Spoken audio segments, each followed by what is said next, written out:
Introduction.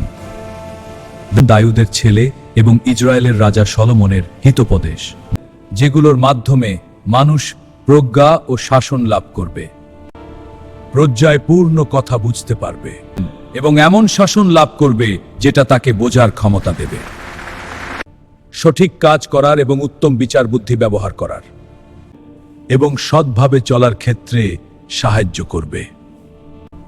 এই হিতোপদেশ অনভিজ্ঞদের সতর্ক ব্যক্তিত্ব করে তুলবে আর যুবকদের জ্ঞান এবং চিন্তা করার ক্ষমতা দেবে। একজন বিজ্ঞ ব্যক্তি শুনবে এবং আরো বেশি নির্দেশনা গ্রহণ করবে। বোঝার ক্ষমতা রয়েছে এমন একজন ব্যক্তি সঠিক নির্দেশনা লাভ করবে, যাতে সে প্রবাদ বাক্য এবং হেওয়ালি বুঝতে পারে আর বিজ্ঞ ব্যক্তিদের কথা এবং তাদের ধাঁধা বুঝতে পারে। জিহ্বার প্রতি ভয় জ্ঞানের আরম্ভ। কেবল মূর্খ ব্যক্তিরাই প্রজ্ঞা এবং শাসনকে তুচ্ছ বলে মনে করে। ছেলে আমার, তোমার বাবার শাসনের প্রতি কান দাও আর তোমার মায়ের নির্দেশনা ত্যাগ করো না। সেগুলো তোমার মাথার আকর্ষণীয় মুকুট এবং তোমার গলার সুন্দর হার। ছেলে আমার, আপীরা যদি তোমাকে প্রলোভিত করার চেষ্টা করে, তাহলে তুমি তাদের প্রলোভনে পা দিও না।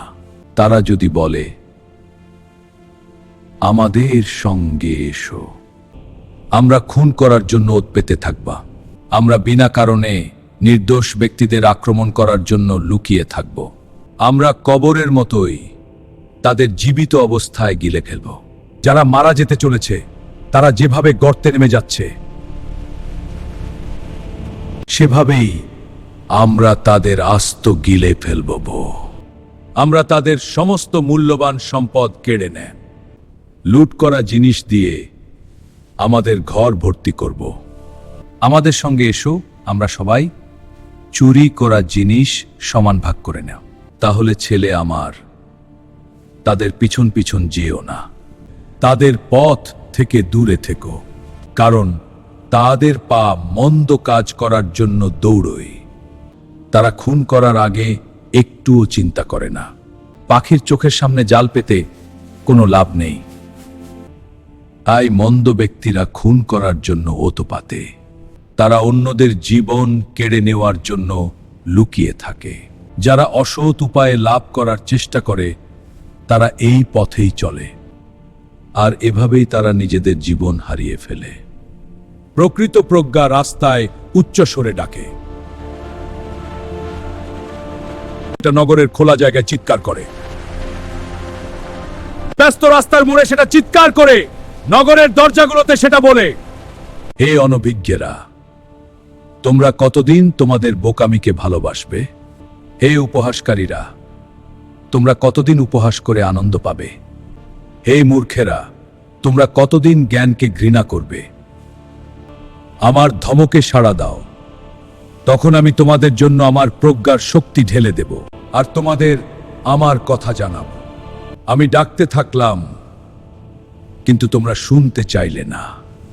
আমি আমার হাত বাড়ালাম, কিন্তু তোমরা কেউই মনোযোগ দিলে না। তোমরা আমার সমস্ত পরামর্শ অগ্রাহ্য করতে থাকলে, আর আমি যখন তোমাদের ধমক দিলাম তখন তোমরা তা প্রত্যাখ্যান করলে। তাই তোমাদের উপর যখন বিপর্যয় নেমে আসবে, তখন আমি হাসব। তোমরা যেটাকে ভয় পাও, সেটা যখন তোমাদের প্রতি ঘটবে, তখন আমি উপহাস করব। তোমরা যেটাকে ভয় পাও, সেটা যখন ঝড়ের মতো আসবে, তোমাদের বিপর্যয় যখন ঝোড়ো বাতাসের মতো এসে পড়বে, বিপদ ও সমস্যা যখন তোমাদের ঘিরে ফেলবে, তখন আমি হাসব। সেই সময় তারা আমাকে ডাকতে থাকবে, কিন্তু আমি উত্তর দেব না। তারা হন্যে হয়ে আমাকে খুঁজবে, কিন্তু আমাকে খুঁজে পাবে না, কারণ তারা জ্ঞানকে ঘৃণা করেছে, তারা জিহ্বাকে ভয় করা বেছে নেয়নি। তারা আমার পরামর্শ প্রত্যাখ্যান করেছে। আমি তাদের ধমক দিয়েছিলাম, কিন্তু তারা একবারও সেটার প্রতি সম্মান দেখায়নি।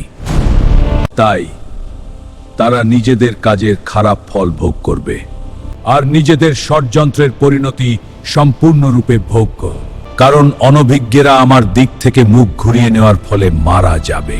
মূর্খেরা নিজেদের বেপরোয়া মনোভাবের কারণে ধ্বংস হয়ে যাবে।